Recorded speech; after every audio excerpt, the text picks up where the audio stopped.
A história da costura no Brasil é, antes de tudo, a história das mulheres. Desde o período colonial, quando as primeiras agulhas e tecidos chegaram junto com as caravelas, a costura se fez presente como um ato de sobrevivência, uma habilidade ensinada nas casas e conventos, passada de mãe para filha, de geração em geração.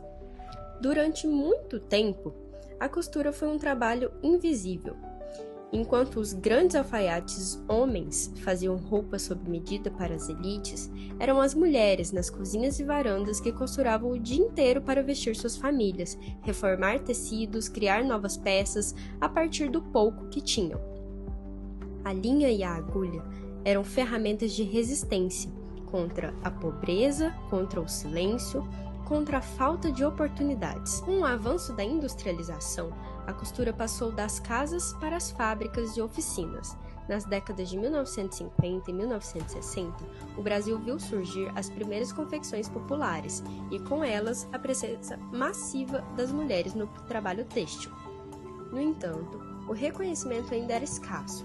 A costura doméstica, feita por donas de casa, continuava sendo uma forma silenciosa de garantir renda e dignidade.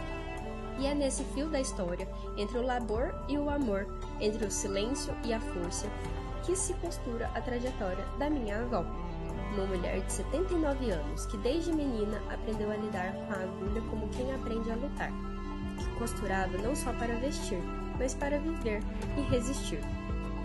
A história dela é também a história de tantas outras mulheres brasileiras, que teceram o próprio destino ponto a ponto, sem nunca soltar a linha.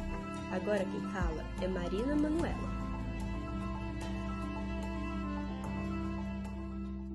Vó, a senhora lembra qual foi a primeira vez que pegou numa agulha? Quando eu peguei uma agulha, era para fazer roupinha de boneca. E eu gostava, né, de mexer com as roupinhas de boneca. Eu fazia aniversário, eu ganhava era linha para fazer as roupinhas. E como foi a sensação de sentar a primeira vez numa máquina de costura? Ah, foi muito bom, né? Não sabia e sentei na máquina para costurar numa confecção e foi no overlock. O overlock corta, né? Eu pus muita coisa a perder. E naquela época, quando começou, a senhora costurava onde? Em casa, na vizinhança, na cidade? Eu costurava lá na roça, né? A gente costurava para uma confecção. Acho que foi a segunda confecção que teve aqui em Goiânia. Minha mãe arrumou as costuras e a gente vinha aqui e levava. E costurava lá, depois trazia e entregava. E você lembra qual foi a primeira peça costurada que a senhora fez? A primeira foi a roupinha de boneca, né? Umas calças que eles cortavam e a gente levava para costurar. Na sua infância ou juventude, o que significava saber costurar para as mulheres? As mulheres tinham que saber costurar para casar. Se não soubesse costurar, não podia casar. Eram as regras, umas besteiras. Como era o seu dia a dia de trabalho como costureira? Como era a rotina? A rotina era levantar às 5 horas da manhã. 5 horas da manhã. Era luz de lamparina, né? Na roça. Levantava às 5 horas e sentava na máquina. E depois que sentava na máquina, assim? Costurava, quando dava 9h30 da manhã era o almoço. Depois ficava meia hora dando o quilo, né? Depois voltava a costurar. Até 3 horas. Quais eram as ferramentas e máquinas que a senhora usava? Era só a máquina e a tesoura. Era reta mesmo. De onde vinham os tecidos?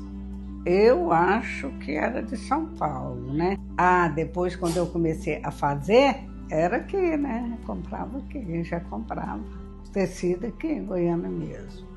Depois a Planalto a gente não costurava mais para lá. Aí a gente começou a fazer pra gente próprio, para vender, né? Era que comprava os tecidos.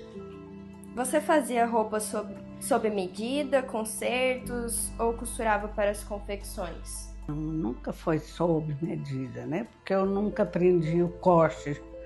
A gente costurava porque estava cortado, aí a gente costurava.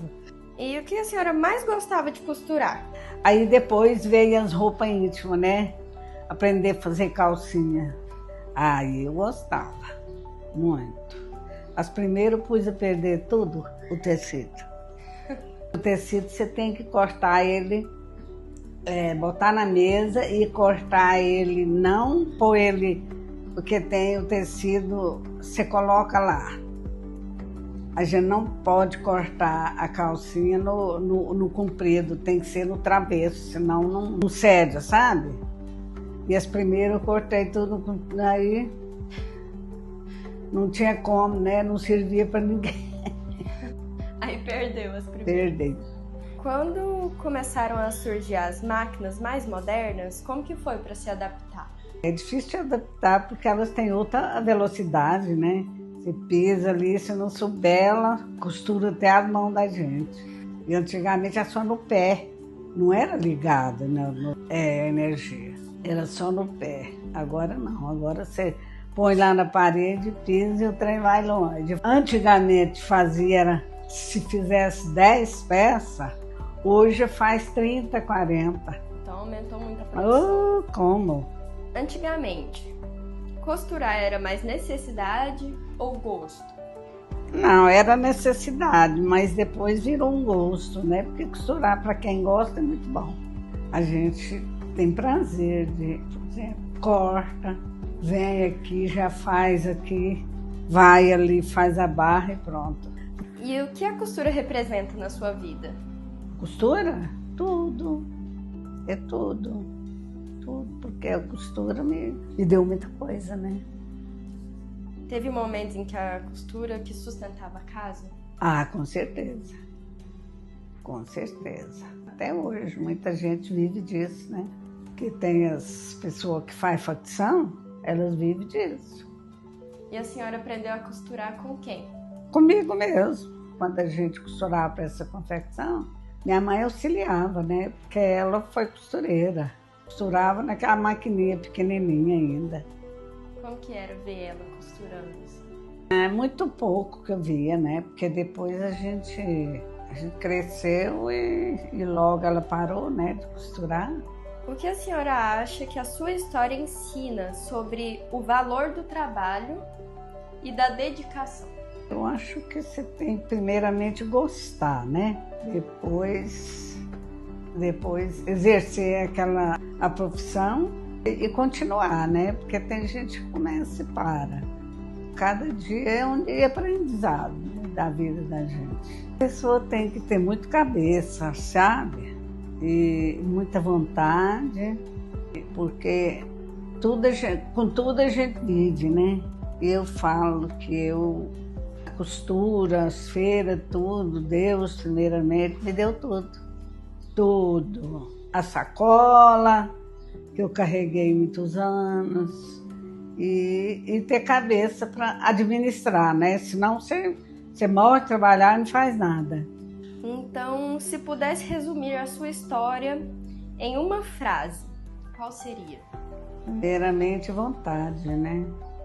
Vontade de fazer aquilo, porque teve dias de eu sair com a sacola e parar e pensar, eu não dou conta. Mas eu pensava, eu tenho que fazer isso para um dia ter uma casa para morar e dar para os meus pais. Então era a minha vontade, né? Então, vó, vamos mostrar a sua máquina.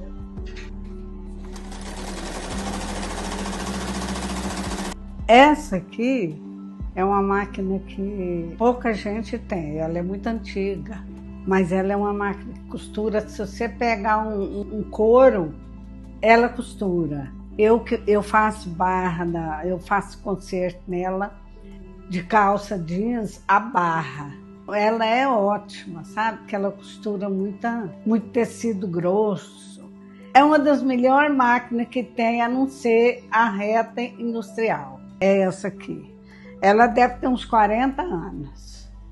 É a máquina reta, a Singer. Primeiro Deus que me deu a sabedoria de sentar numa máquina e costurar. E a primeira foi essa aqui, a reta. Eu só quero complementar que É a vida, né? Eu tô chegando já os últimos dias feliz com a minha família, você, a filha, o Eduardo, minhas irmãs, todo mundo, né? Obrigada, viu? Te amo.